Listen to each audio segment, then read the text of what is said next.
petition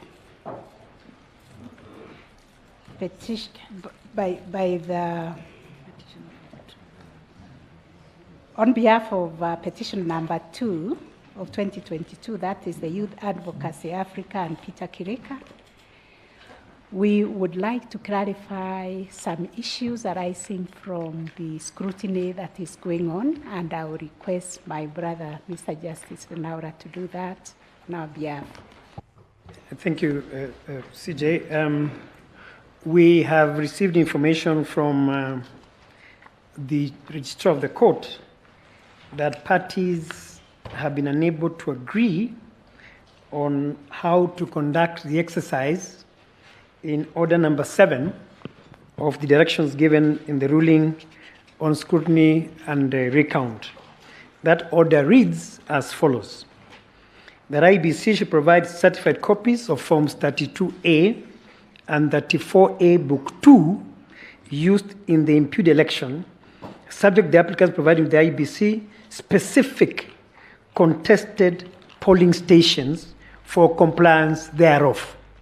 We thought, in our wisdom, that that order is specific to contested polling stations, but what we have instead, Otieno Gola writes and said he wants the Forms 32A for all 229 stations. Joachim Bosch and company write and say they want for 238 stations. I believe the petitioners, first petitioners, have asked for 517 stations. Obviously, with the time we have, and you've already spent the whole day haggling on this, 24 hours or 48 hours are gone, it is now impossible to comply with that order, and therefore, the court directs as follows.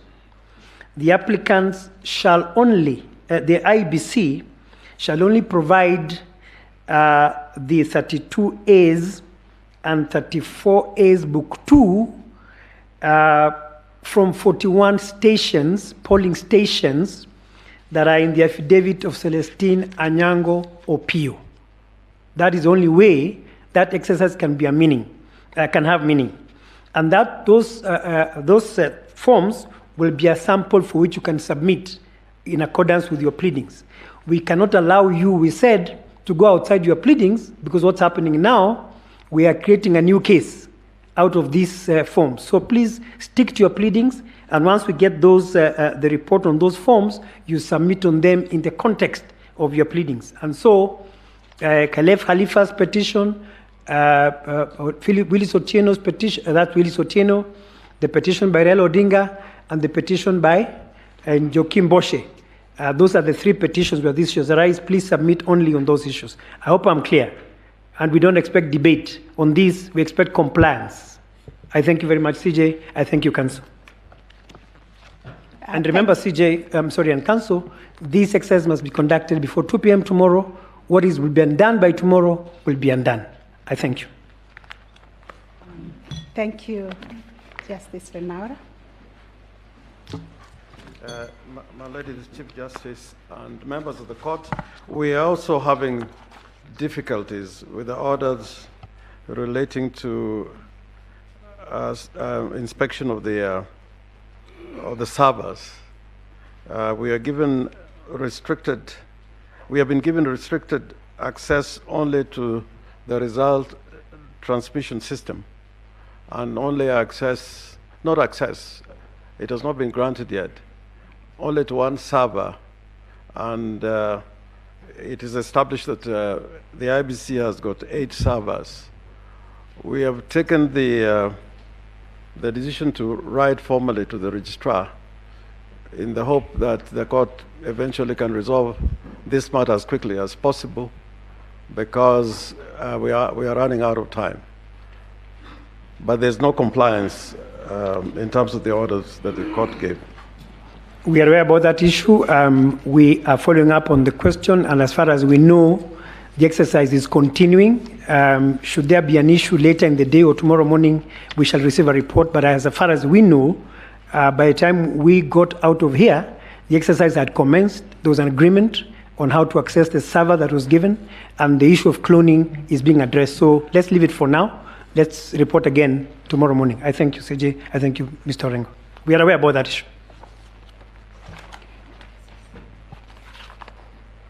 May I, with your very kind permission, Madam Chief Justice, I would like to rectify a mistake. We intimated to you yesterday that the two commissioners, Professor Guleye and Boya Molu, would have separate representation. That has been achieved, and we have Dr. Willie Mutumbwa, who is in court, and we have for Mr. Professor Guleye and Mr. Peter Wanyama for Commissioner Molu. Thank you. Okay. That is noted. We can now proceed to invite counsel for petitioner in petition number E002 of 2022. Thank you very much, Your Ladyship, the Chief Justice, members of the court. I wish to make submissions this afternoon before you on behalf of the third petitioners in the consolidated petition. The petition filed by the third petitioner, initially as petition number 2 of 2022, raises or has issues that deal with all the issues that had been framed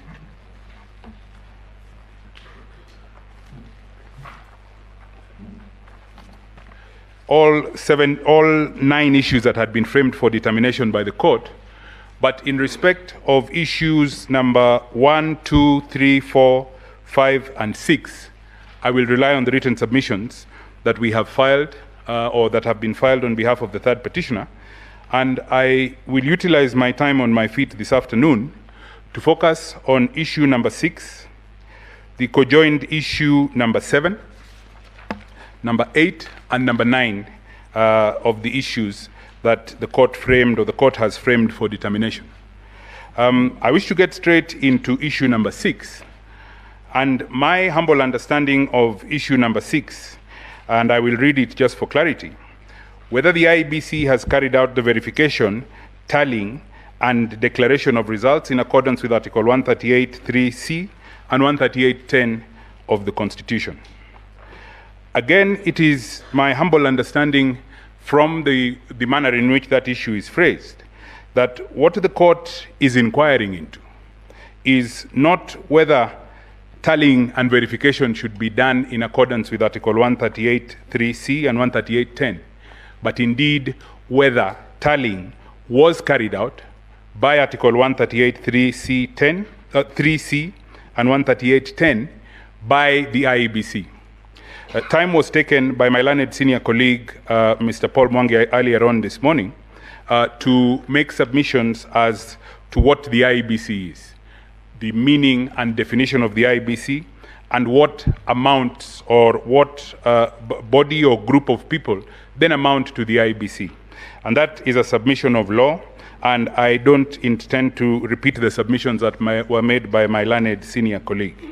But the issue as framed in number 6 invites a detailed factual inquiry. And that factual inquiry is the factual question of was the tallying and verification during the or after the presidential election that is the subject of these petitions indeed carried out by the IEBC. I wish to start my submissions by referring you to a press statement.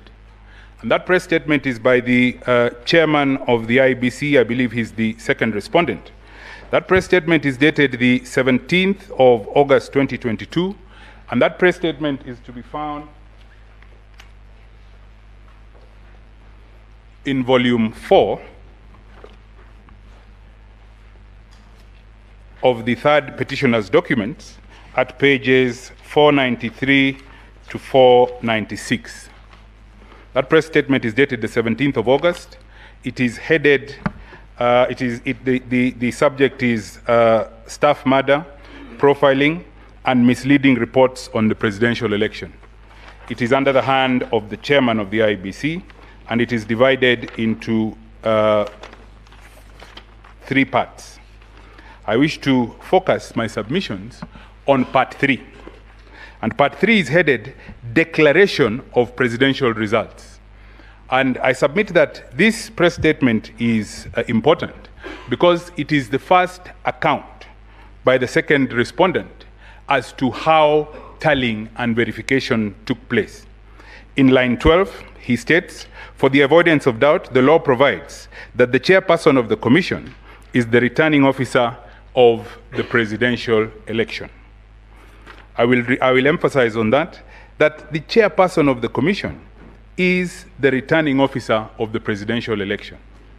I will make submissions later on in my submissions, and I will hope to persuade you that there is no such position as the returning officer of the presidential election.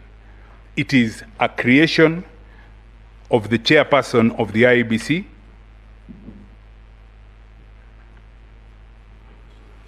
and it is created for the purposes of executing a very calculated scheme. Be that as it may, I wish you to then go on to the second paragraph from the end at line 34, where he says, "As per Article 86C of the Constitution of Kenya, the results from the polling stations are openly and accurately collated and promptly announced by the returning officer." The next sentence is important. "It is also important to note that Regulation 87 of the Election General Regulations provides," and he then goes on to state that he, as the chairperson, is the one who is then empowered to tally or to verify and tally the results. Again, later on on page 495, he goes on to state, "This constitutional mandate," and he's talking about the mandate to tally and verify, "this constitutional mandate falls squarely on the chairman of the commission, who is the national returning officer." Again, he repeats that, as gazetted in Gazette Notice number 4956 of the 28th of April 2022. "The role of the national returning officer for the presidential election is not a shared responsibility and not subject to plenary discussion of the commission." Very important, because at the end of the day, this is how the second respondent then tallied, verified, and declared the results, but we will get to that later on. He states in the paragraph beginning as the gazetted national returning officer that in the spirit of teamwork, the chairperson involved the commissioners. That is all he did. In the spirit of teamwork, he felt that there was no duty to involve them. All he did was involve the commissioners. And again, later on during my submissions, I will get to that. My learned senior colleagues who submitted before me dwelt in detail on the content of Regulation 83.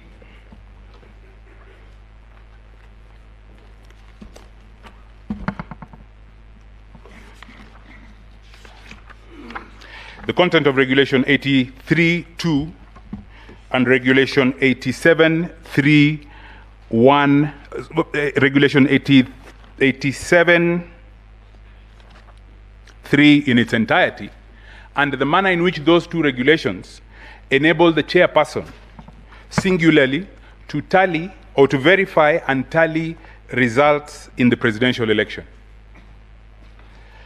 I do not wish to take any time to go through those two regulations, merely to state that it is my humble and respectful position that those two regulations are inconsistent with the provisions of Article 138(3)(c) of the Constitution, because they enable the result in the presidential election to be verified and tallied in a manner other than envisaged by the Constitution.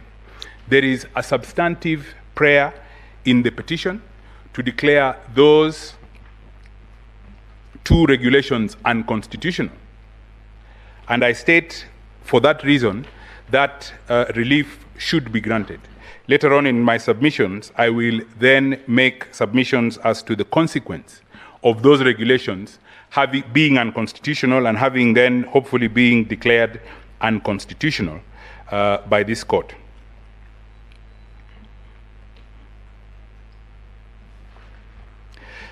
The fact that the tallying and verification of the result in the presidential election was done solely by the chairman is laid bare in the provisions of Gazette Notice number 9540 of 8th of August 2022.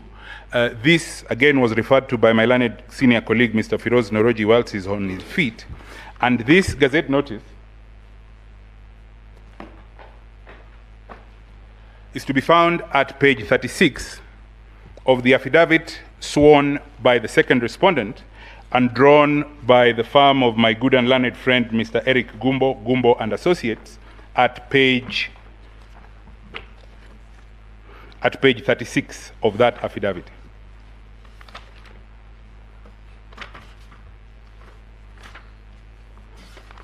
Mr. Noroji took the court through that affidavit extensively, through that Gazette Notice extensively. I only want to emphasize that before the election, the chairman of the commission is clear that it is he who will tally, who will verify and tally the results. And for some reason, the chairman has the chairman of the IEBC had the propensity to publish Gazette Notices even where he didn't need to, because there was no need, there is no statutory basis or regulatory basis or even constitutional basis for gazetting the result pathway. But he went ahead and did it. And it is clear, and I submit it is admitted by the chairman of the IEBC that he exclusively, to the exclusion of the rest of the commissioners of the IEBC, tallied and verified the result for the presidential election. So as to determine conclusively that the tallying and verification was done exclusively by the chairman, it is again important to ask the question, where were the other commissioners? Where was the rest of the IEBC as the chairman was tallying and verifying the results? Again, I wish to refer you to the same affidavit that I have, the affidavit sworn by the chairman and drawn by the firm of G&A Advocates on the 26th of August this year. And it starts from the second paragraph. He states in the second paragraph that in my capacity as the chairperson of the commission, I was the returning officer of the presidential election. He then goes on later on in the affidavit at paragraph 45 to state that for the proper management of roles at the tallying center of the presidential elections, I had designated in writing specific roles to each of the commissioners and other commission staff. Annexed here to as WWC 9 is a bundle containing the said communication. Again, this bundle and this communication is important, members of the court, because it states clearly what the other commissioners or the roles that the chairman had designated the other commissioners to do. At page 41,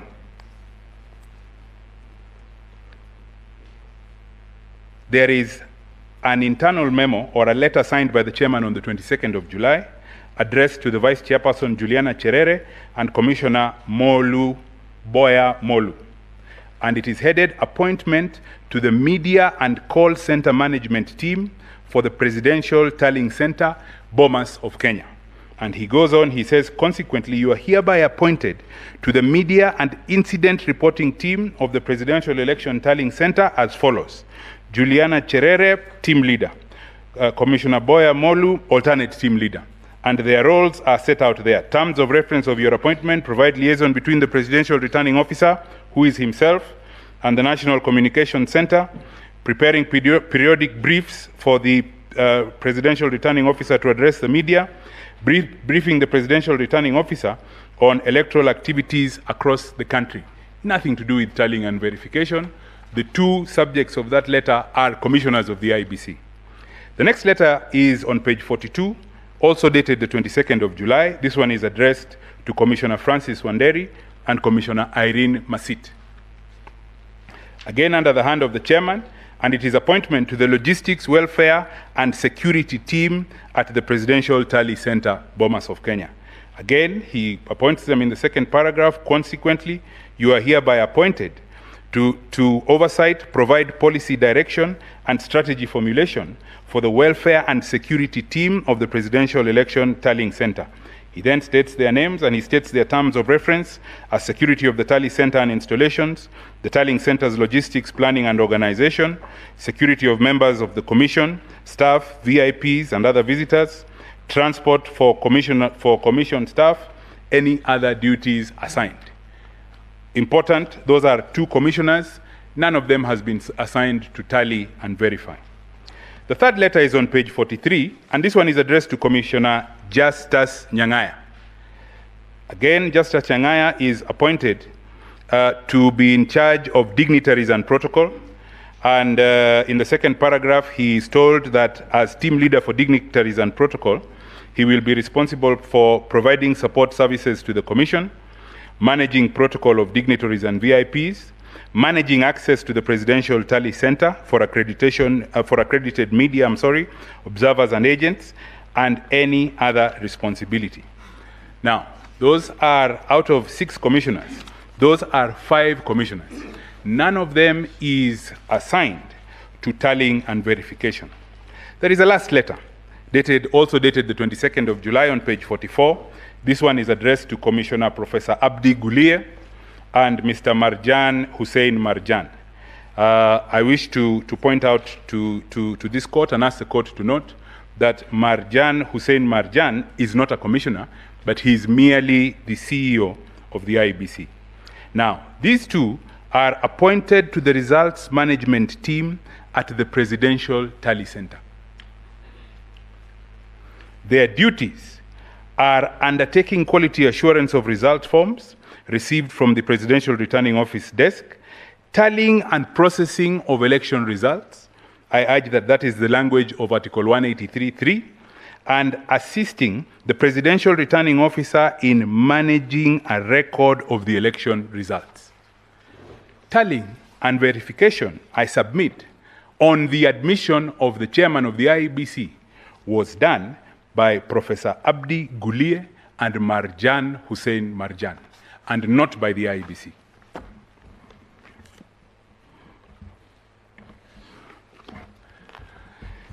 The tallying process continues unconstitutionally as it was being conducted, and I want to pose the question and attempt an answer to the question, how does that process then end?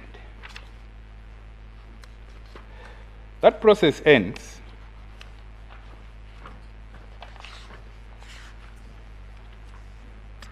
as set out in paragraphs, again, the same affidavit of the chairman, at paragraph 76 onwards. But the story that he tells, or the deposition that he makes, starts in paragraph 66. And I will read it because it is important. He deposed, shortly after 2 p.m., the commissioners and I had a meeting to be briefed on the final results by the commission secretary, stroke CEO, an alternate leader of the Tally Center. The meeting was only for a briefing. He then goes on to say, the briefing was to be done before my declaration in accordance with Article 138(10) of the Constitution. So according to the chairman, all that was going to take place between him and the commissioners was a briefing, and he then goes on and declares the results. What did he do? After he narrates the story of the visit between paragraph 67 and 75, he then goes on under the substantive heading, Commission Briefing of Final Results. After the NSAC team had left, the Commission Secretary and Chief Executive Officer, who was also the alternate leader of the team of the Tallying Center, Mr. Marjan Hussein Marjan, walked into the boardroom. The purpose of the meeting was to receive the final tally of results of the presidential election before I could proceed to declare. From the chairman's own evidence, he assembles a team that comprises Professor Guliye and Mr. Marjan. They tally and verify the result, and Mr. Marjan is merely coming to brief the commission. What happens after that? there is between paragraph 77, where he states that copies of the results were handed to the commissioners, and that is all that was done. The result had been tallied and verified elsewhere. The copies are merely handed. There is a conversation. There is no agreement. And of importance, at paragraph 81, the chairman deposed as follows. I walked out of the meeting room accompanied by Commissioner Professor Gulie, Commissioner Molu, and the Chief Executive Officer. And he then went to the auditorium and declared the results. In the chairman's own words, and I submit that his narrative of what took place is important. That is how the tallying and verification of the result in the presidential election took place. To answer or to attempt an answer to the question that is sought by this court by framing ground number 6 as it is, whether IEBC carried out verification, tallying, and declaration of the results in accordance with Article 138(3)(c) and 138(10), I would answer that question in the negative. Tallying was carried out by the chairman alone. At best, the chairman, Professor Gulie, and Mr. Marjan. A quick look at Section 5(1) of the IEBC Act would disclose that those 3 gentlemen, however eminent, are not the IEBC. What the Constitution enables the chairman to do on his own is to declare the result. I submit that the election is a process, it is a progressive process, and the completion of one process enables another. If you do not complete voting, you cannot tally. If you don't complete tallying, you cannot declare. I submit that tallying and verification, having not taken place as provided by the Constitution, then there was no result for the chairman to declare. There is an attempted justification by the chairman for his decision to tally and verify the result on his own. That justification exists in an affidavit sworn by the chairman. This time it is drawn by the firm of Iseme Kamau and Maema Advocates. It is at page 14, at paragraph 62. The chairman attempts to justify his decision to tally and verify alone from this court's decision in Raila'S 2017. With tremendous respect to the chairman, the issue of his ability to tally and verify on his own was not an issue in Raila'S 2017. And with the clear provisions of the Constitution, in Article 138(3)(c), there can be no judicial foundation for the chairman's tallying and verification on his own. At the beginning of my submissions, I had submitted that I wish to demonstrate to this court that the chairman executed a very well calculated scheme to grab the election and to run the election on his own. And this is how, in my estimation, he did it. Elections are normally commenced by a notice of elections that is issued under Section 14 of the Elections Act. Regulation 12 of the Elections General Regulations then provide that certain specific notices will be issued for the presidential election. Regulation 12(2) provides as follows. Immediately after the publication of a notice under Section 14, and the notice under Section 14 of the Act is published by the Commission, the returning officer of every constituency shall notify the holding of a presidential election in Form 8 Now that's important, because I had also said that earlier on that there is no such role as a presidential returning officer or national returning officer. And I say so because of the provisions of Article 138(2) of the Constitution. Article 138(2) of the Constitution says, if two or more candidates for president are nominated, an election shall be held in each constituency. An election shall be held in each constituency. A returning officer is defined in Section 2 of the Elections Act as a person who conducts an election. The chairman is merely enabled to declare. The conduct of the election, by dint of Article 138(2), is by 290 returning officers. The notice that they were required to publish under Regulation 12(2) was never published.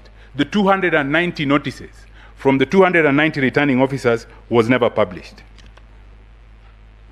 There is no position like the national returning officer. So the first infraction is that there are no notices. The chairman constitutes himself as the national returning officer, and the notices are not published. The chairman gazetted himself. I believe the Gazette notice is the Gazette notice, I think it is the 22nd or 28th of May. He gazetted himself as the national returning officer. As a matter of good electoral practice, returning officers are gazetted with deputies. The chairman gazetted himself with no deputy. It was his election to run as he saw fit. There is the issue of the deployment or the unilateral transfer of returning officers. My learned colleagues who appear for the commissioners have dealt with that extensively in their affidavits, and I'm sure they will submit on it when they have their time on their feet. Again, the deployment of commissioners at Bomas was not accidental, it was deliberate, it is documented, and the details are spelled out, the duties are spelled out in detail. Again, the postponement of the elections is another issue, and I wish to pose this question at this juncture. We have interpreted constitutional time as being strict, but the chairman of the IEBC has on more than one occasion dealt with constitutional time as if it is elastic. The elections that he postponed on the 8th of August were not the first elections that he postponed. In the second week of March 2000, the then sitting MP for a constituency in Kwale called Msambweni passed away. The Constitution provided that that by-election be held within 90 days. That by-election was not held until the 20th of December 2000, or not 2000, 2020. Again, that is another election that was postponed, and it just went by. The manner in which the commission conducted itself, or the chairman conducted himself, around the commission dealing with these very petitions is also instructive in the manner in which the chairman had, assumed certain roles and capacities to himself. I wish to refer to the affidavit of Juliana Cherere, filed in this court on the 26th of August. And I wish to refer members of the court to the to annexure JC12. That annexure is correspondence, it is internal memos within the commission. The first one is signed by the 4 commissioners, and it is a request for a special meeting whose agenda is to deliberate the commission's position in light of the presidential elections petition filed in court on the 22nd of August. That letter is dated the 24th of August, 2 days after the petition is filed. Annexure JC12 or JC13 is a follow-up to that letter. There is no response, or there is no response by the chairman to the initial memo, and there is a follow-up now asking for a meeting on Friday the 26th at 9 a.m. at the commission's offices to discuss that purpose. Of tremendous importance is the letter, or is the internal memo exhibited as JC14. This is a response to the request for a meeting. This one is not under the hand of the chairman, but under the hand of the CEO, where he convenes that meeting for today, the 31st. the first day of hearing. Is that a chairman acting in the best interest of the commission? Is that a chairman acting constitutionally responsibly? The effect of the unconstitutionality in the election was dealt with by this court's decision in Joho 2014. Piece of legislation is a nullity. In the brief time that I have left to answer the ground number 7, it is impossible to tell whether the returned candidate garnered 50% plus 1, because the process by which that finding would have been made did not take place constitutionally.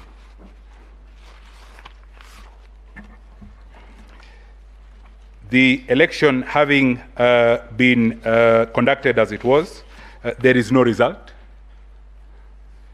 The votes that were cast by the people of Kenya having not been properly tallied and verified, or verified and tallied, there can be no declaration. I wish to assert the submission made by my learned senior colleagues that an election is a sovereign process that belongs to all Kenyans. And via the Constitution, we have delegated the management of that sovereign process to the IEBC. It was a constitutional infraction of monumental proportions for the chairman to seize the election as he did. And for those reasons, it is my humble request that all the prayers that are sought in petition number 2 of 2022 be granted.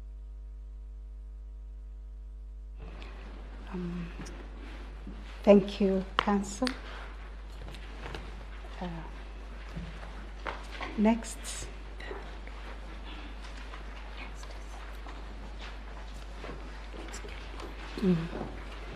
Yes. If may please, my lords and my ladies, I start by saying that election is a process. I'm Otieno Willis, appearing for petitioner number 4. Election is a process that ends upon the determination of the true wish of the voter. And when that process is unconstitutional, it is not enough to throw numbers that are arrived at through an unconstitutional way to assert that that is the true will of the voter. The first issue I wish to address, my lords and my ladies, is issue number 6. And issue number 6, caught to it, is Article 138(3)(c) of the Constitution, which vests upon the IEBC the duty to tally and verify results from all polling stations and to declare the result. I want the court to take note of the last part of Article 138(3)(c). The IEBC shall tally and verify the count and declare the result, not the results. Results is the numbers. Result, without an S, is the outcome. And I want the court to notice that 138(3)(c) is a responsibility on the commission, not on the chairman. So the first declaration of the result of the verified and the tallied counts is made by IEBC as a commission. Then the chairperson, again, the word of the Constitution used is the chairperson in Article 138(10) shall now proceed to formally declare the results and issue the certificate. My lord and my ladies, Article 138(3) sets out a 4-tier process. Tier 1 is the polling station. Tier 2 is the constituency. Tier 3 is the National Tallying Center, in brackets, IEBC Commission. And Tier 4 is the chairperson. Tier 2 cannot function without Tier 1. A constituency cannot function if polling fails at the polling station. A returning officer cannot go to a polling station and make a declaration of the results of that polling station. It's not his function. The IEBC as a commission cannot go to a constituency and fill Form 34B for a particular constituency. If they do so, they failed it. Similarly, the chairperson cannot move from Tier 4 and go to Tier 3 and purport to verify and tally the votes, the counts, and make a declaration. Each tier must perform its function. It is now tried that under Article 81, elections must be conducted by an independent body. The presidential elections whose results we are disputing were conducted by an independent individual, not a body.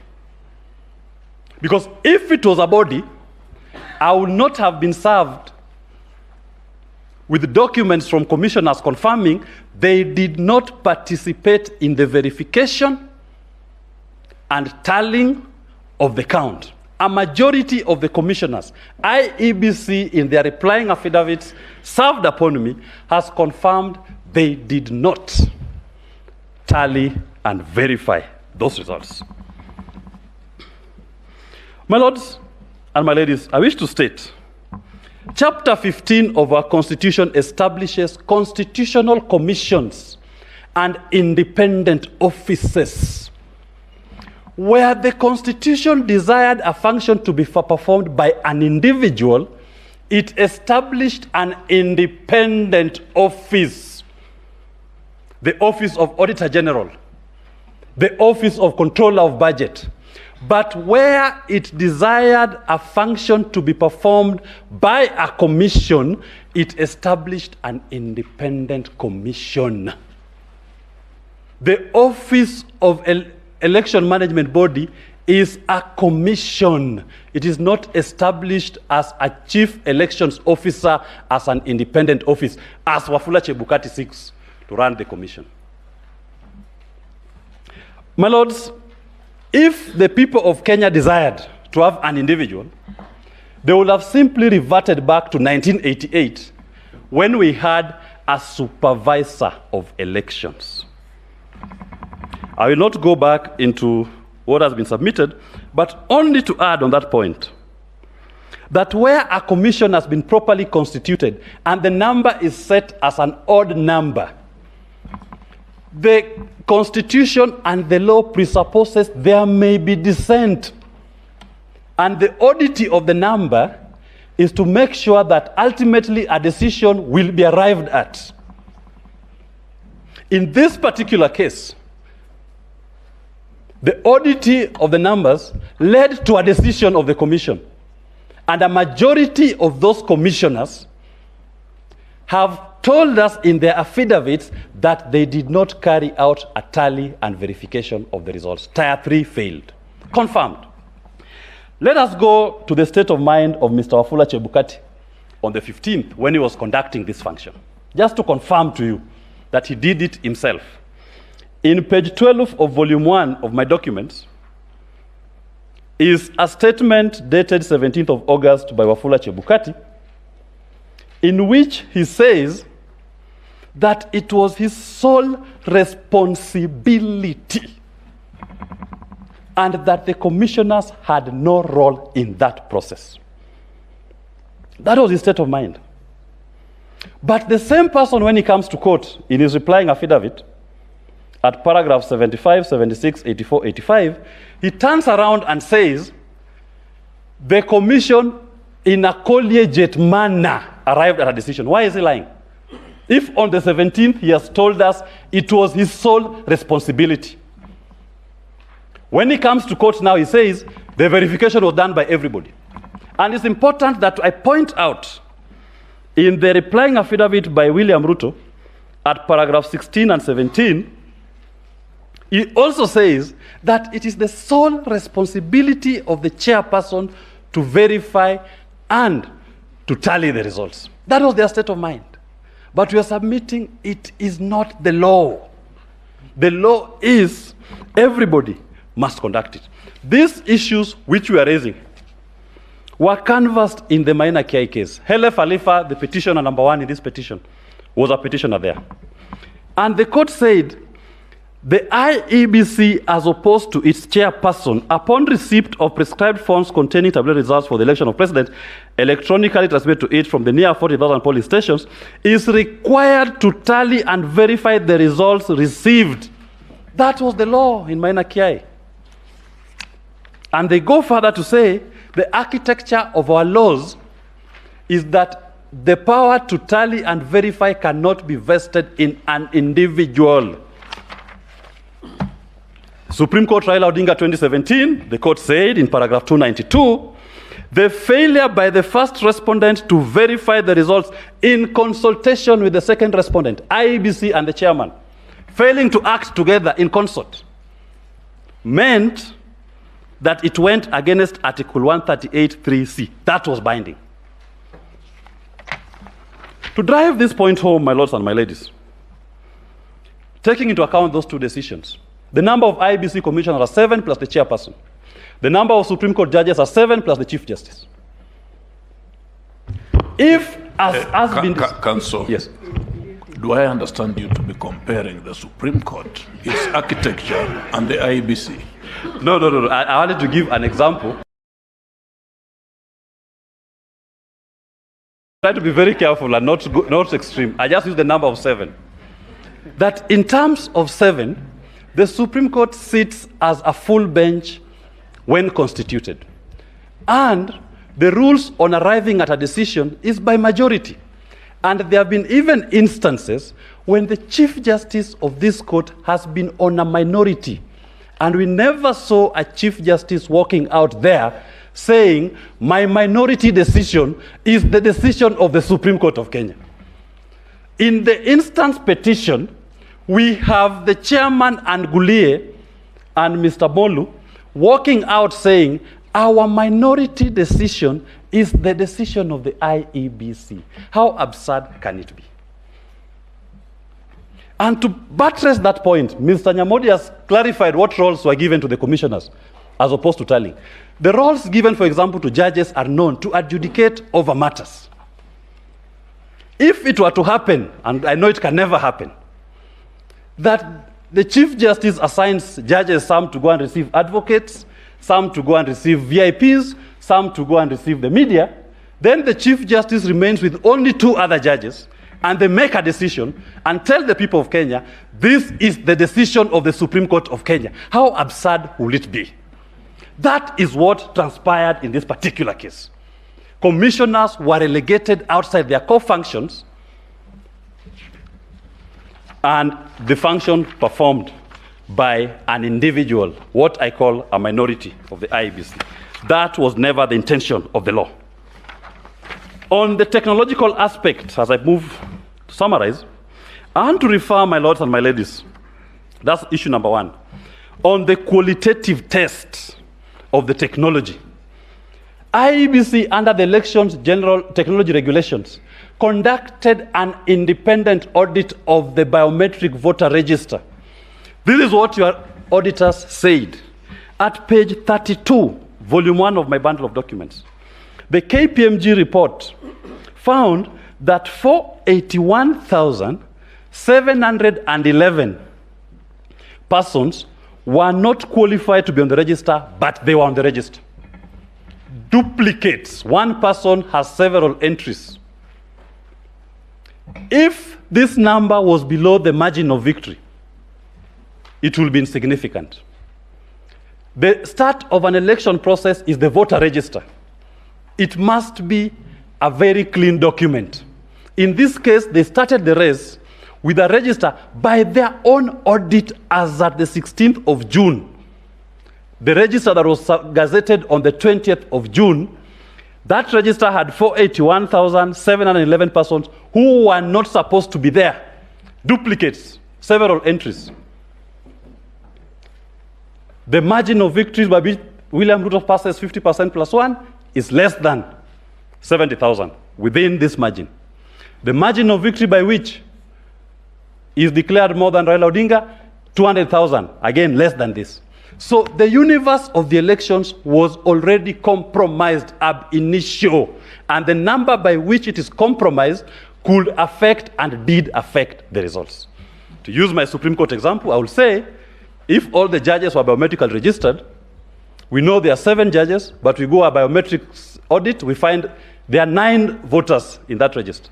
Would we say that that register is authentic if they were to vote on an issue, and then the return is 4-3, and yet the register had 9 people? Would we say that only those who are legitimately qualified to vote participated? I would say not. In page 36 of my volume 1, the audit report finds that 638,814 entries were noted to be null IDs. You have registered voters on the register who don't have ID numbers. Null. That is the quality of your election document. And at page 37, the auditors find that there are generic users who cannot be attached to anyone, generic users of the biometric voter register system who cannot be attributed to anyone. But more importantly, the auditors found that there were 14 non-returning officers, users, accounts that had been granted access, voter access privileges on the identity data management system. Non-users, some of them are referred to as Embakasi South clerks. People who had access to the system, and they were able to make changes on the persons who are supposed to be on the register. Non-authorized users, their own document. At page 39, audit report finds that there are users who are not gazetted returning officers that have access to the database. It is important that we note this. Page 42, IBC's response to the audit queries. They said it was not humanly possible within the time available to deduplicate the register. That is, to remove those erroneous entries. So they are confirming they went into an election in which the register was compromised, and the number by which it is compromised could and did affect the results. They also purport to say that they cleaned the unauthorized users. At the time when they're doing it, your system has been compromised. There's nothing left to say. You are now running on autopilot, as the KPMG audit report says. The horse has bolted. The stable is broken.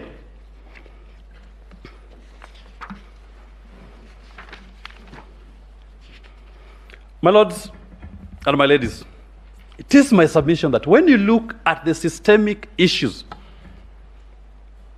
arising and affecting the integrity of this election, should we even pay attention to the numbers which we are now being fronted? If the system was compromised from the beginning, the universe of the elections had been compromised from the beginning, that whatever numbers will come out of that universe of the elections, the voter register, does not matter. And I do believe even the third respondent, if he was the one filing this petition, would raise the same issues that I am raising today. What should we do in terms of my reliefs? I urge my lords and my ladies, the problems of IEBC, and specifically the second respondent, are systemic, as I've said. The court should consider the conduct of this second respondent, Wafula Chebukati, and Professor Gulie and Mr. Molu. The common constant, they were the only commissioners who were in the 2017 general elections. They are the only commissioners who procured the elections technology. And they are the only commissioners again today who are dissenting. They are the minority commissioners who are trying to countermand a decision of the commission. Appropriate sanctions need to arise. In light of the disobedience of the court orders in Maina Kiai, the court was very emphatic on what is the role of IEBC and what is the role of the chairperson. Very clear. When he unilaterally ignores that court order, I urge this court to take that into account when making appropriate sanctions. When the same person in 2017, again, refused to accede to the orders of this honorable court in petition 1 of 2017, this court should take that into account. We can't be coming back to you every election with the same problem involving the same person. It is time that Mr. Chebukati is shown that the will of the people of Kenya is supreme and he must work within the constitution and decisions by these courts. That's why we are calling for criminal sanctions and appropriate reports to the DPP. Why should the people suffer constant anxiety around elections that are being bungled when the courts have sounded themselves hoarse and loud on what is your role, what are you supposed to do, what technology to deploy, how to protect that technology, and he's not doing it? If you look at we've attached the PSC report, Public Accounts Committee reports, again, finds an indictment of the same person sitting in meetings where he's conflicted. Look at the KPMG report. The auditors are saying they are being given even the information requested so late in the day, on the 16th of June, for a register to be gazetted on the 20th of June. This was deliberate attempt to make sure that the election is compromised. Section 6 of the Elections Act required the register to be opened for inspection 90 days before the date, the notice of a general election. The notice came out on the 20th of January. The register ought to have been opened 90 days before the 20th of January for inspection. He didn't do it. He gave the auditors the report so late, but they still pointed out that your register has a problem, and he took no remedial action. He proceeded to conduct the elections in the way that he desired. What he ended up doing is what my grandmother, Sophia Magambo, calls Nairobi Karafu, Pata Potea. Nairobi Karafu to mean at the National Tallying Center. It is, and we've averted on our feed of it, the national chairperson of the commission called both Raila Odinga and William Ruto. The whole day, nobody knew who the winner was. Even the commissioners didn't know the results because tallying had stopped. I refer to the affidavit of the 11th respondents. They have confirmed even them, they were concerned. Why has the open display stopped? Why are you not announcing the results per constituency as you were doing before? That is what I'm saying my grandmother calls Nairobi Karafu. And my niece Mimi calls Piki Piki Ponki Pakamielo Disco. Because he called both of them. He called both of them. And he was the only person who knew who the disco would land on. It could have been either of them. It could have been William Ruto, it could have been Raila Odinga. It fell on William Ruto and he says, voila, you are the president. Is that how we intend to choose our national executive? We've reduced it to Mimi's childhood game of Piki Piki Ponki Pakamielo Disco. Council again. Yes, my lord. I did give you brotherly advice. Be careful.